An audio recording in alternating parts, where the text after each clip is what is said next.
El suave golpeteo de la lluvia susurraba contra los vitrales de la funeraria mientras yo me sentaba en la primera fila, aferrada a un pañuelo húmedo y al recuerdo del hombre con quien había compartido toda mi vida. Las palabras del ministro flotaban a mi alrededor como niebla, describiendo la fortaleza, el humor y la dignidad silenciosa de mi esposo, un hombre que nunca olvidó un cumpleaños, que jamás levantó la voz y que amó a su familia con una constancia que nos mantenía unidos.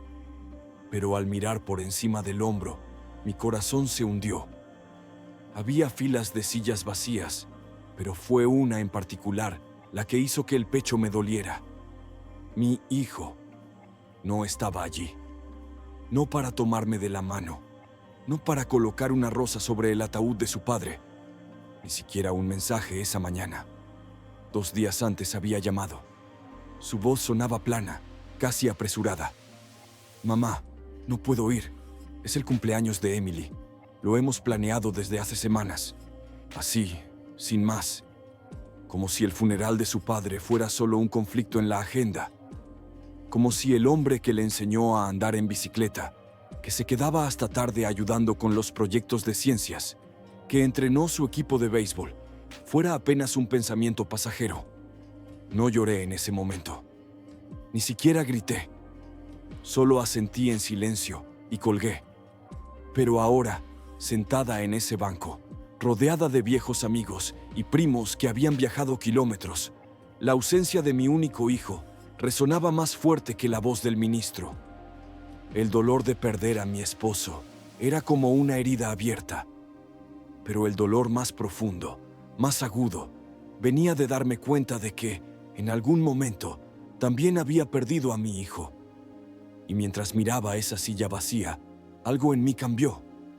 No fue enojo, sino una comprensión silenciosa y desgarradora. 2 días antes del funeral, sonó el teléfono. Reconocí su nombre al instante y sentí un atisbo de esperanza. Quizás llamaba para decir que había reservado un vuelo o que vendría conduciendo. Acerqué el teléfono a mi oído, con la voz temblorosa. «Hola, cariño». Pero su voz era firme, demasiado firme. «Mamá, no puedo ir. Es el cumpleaños de Emily. Tenemos planes». Al principio no lo entendí. Pensé que tal vez venía después, o que se refería a la noche. Pero entonces el silencio se extendió entre nosotros, pesado y definitivo. Eso era todo. Sin disculpas, sin vacilación, solo planes. Me senté al borde de la cama, sintiendo el frío del marco de madera filtrarse en mis huesos. Las manos me comenzaron a temblar. Quería preguntarle cómo un cumpleaños, algo que ocurre todos los años, podía ser más importante que despedirse de su padre. Pero las palabras no salieron. Tragué el nudo en mi garganta. «Está bien», susurré. «Cuídate». Y colgué. Me quedé mirando el teléfono en mi regazo, esperando que sonara de nuevo. Que llamara para decir que se había equivocado, que vendría, que la familia aún importaba. Pero nunca volvió a sonar. Esa llamada no solo me rompió el corazón, quebró algo más profundo. Fue el momento en que comprendí que el amor no siempre regresa de la misma forma en que se da. Que a veces, las personas que criaste con todo tu alma se convierten en extraños que ya no reconoces. La casa estaba silenciosa esa noche, el tipo de silencio que te envuelve, no pacífico, sino hueco. Me senté al borde de la cama, aún vestida de negro, con el tenue aroma del perfume de mi esposo impregnado en las sábanas a mi lado. Sobre la mesita de noche había un portarretratos antiguo. Mi esposo, nuestro hijo y yo, sonriendo bajo el sol, congelados en un tiempo que ya sentía a vidas de distancia. Toqué el vidrio, trazando sus rostros con la punta del dedo. Algo en mi interior se sintió distinto. No enojado, no amargado, solo cansado. Cansado de las expectativas. Cansado de perseguir una versión de la familia que ya no existía. Abrí lentamente el cajón al lado de la cama. Dentro estaba la carpeta que no había tocado en años. Mi testamento. Lo abrí y encontré su nombre, el de mi hijo, escrito con cuidado donde debía ir todo.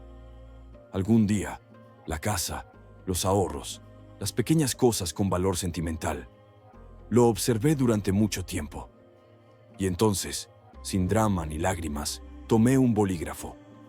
No para castigar, no por rencor, sino porque algo dentro de mí había cambiado.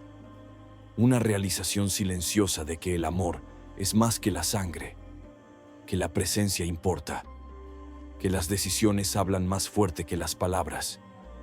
No taché su nombre con furia, simplemente lo reemplacé, lenta, silenciosamente, con una claridad que solo llega cuando has perdido lo suficiente como para ver lo que y quién realmente importa.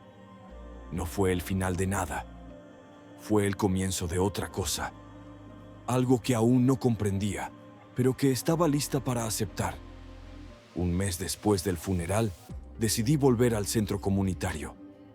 No porque me sintiera entera otra vez, ni de cerca, sino porque el duelo necesita un lugar a donde ir. Así que volqué el mío en cajas de alimentos y comidas calientes, tratando de llenar el silencio con propósito.